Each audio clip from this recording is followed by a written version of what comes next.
हरि ओम। नमस्कार। आप देख रहे हैं TV24 नेटवर्क। मैं राम धीरज मिश्र शास्त्री। हम लोग तर्पण के विषय में चर्चा कर रहे हैं। प्रथम भगवान गणेश का ध्यान करते हुए, उनको नमन करते हुए, उनका आवाहन करते हुए, हम लोग गणपति की प्रार्थना करते हुए गजाननं भूतगणादिसेवितं कपित्थजम्बो फलचारुभक्षणम् उमासुतं शोकविनाशकारिकं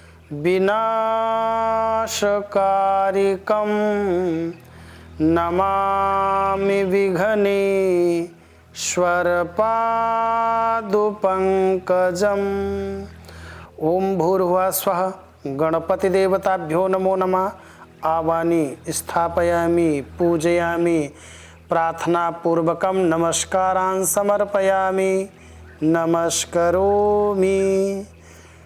भगवान गणपति का ध्यान करने के पश्चात भगवती माता लक्ष्मी गौरा देवी का ध्यान करते हुए उनका आवाहन करें।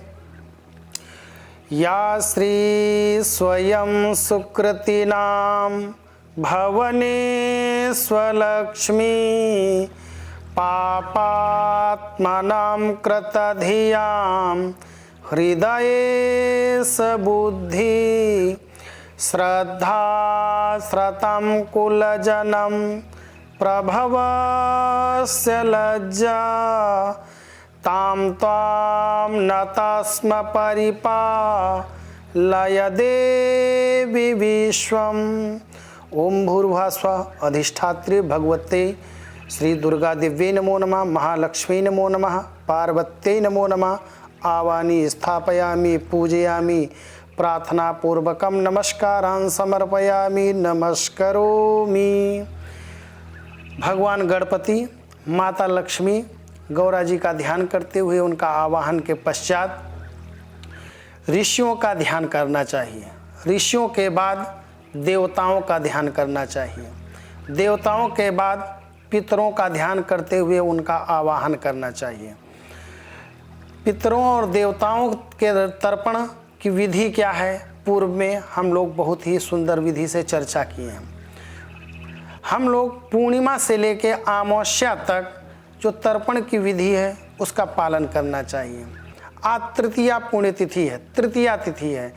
तृतीया में भगवान गणपति का ध्यान करते हुए तथा भगवान शिव जो आराध्य देव हैं या जिनके जो इष्ट देवता हैं, हनुमान जी हैं, बालाजी महाराज हैं, जो भी हैं, उनका ध्यान करते हुए उनका आवाहन करें तथा पवित्र पात्र में जल, अक्षत, द्रव्य, पुष्प, गंगा जल, पवित्र वस्तुओं को एकत्रित कर लें तथा जो ब्राह्मण लोग हैं, जो जनेऊधारी लोग हैं, जनेऊ का यज्ञोपवीत धारण करते हैं, उसका पालन करते हैं, तो वह लोग यज्ञोपवीत निकाल के हाथ में इन अंगुष्ठ में प्रवेश कर लें, लगा लें। उसके बाद जल को सुंदर विधि पवित्रता के साथ लेके बाईं ओर तथा ओम ऋषिभ्यो तर्पयामि, ऋषियों को तर्पण करें तथा ऋषियों को 7 बार तर्पण करने के पश्चात एकादश बार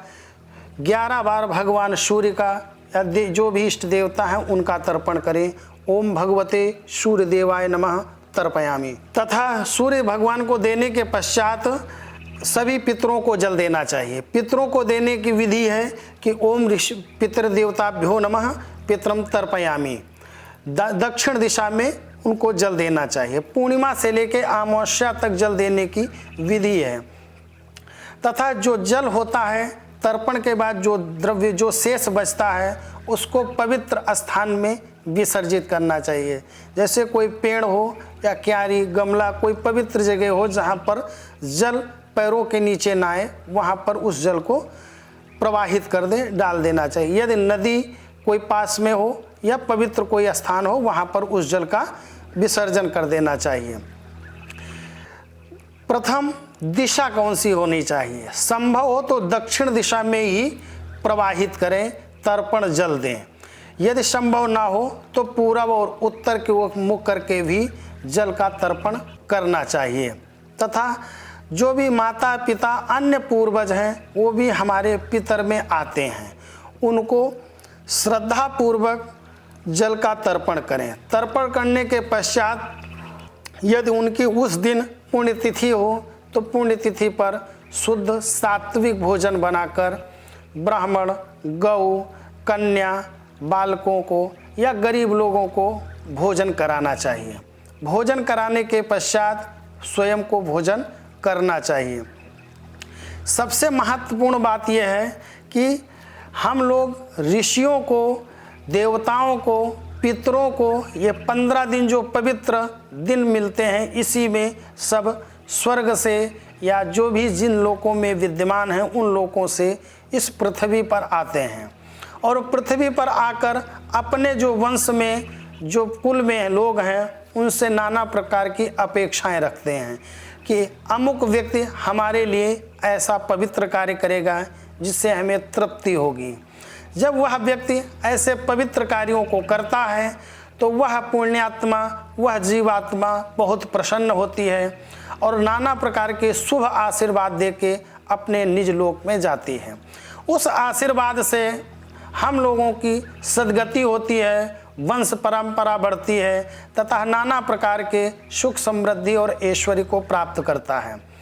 तथा सबसे महत्वपूर्ण यह जीवन में होता है कि रोग युक्त जीवन नहीं होता, सदैव स्वस्थ और दीर्घजीवी जीवन होता है। इसलिए हम लोगों को, पितरों को सदैव सम्मान, आदर पूर्वक शुभ कृत्य करना चाहिए। हरि ओम तत्सत, हरि ओम तत्सत, हरि ओम तत्सत।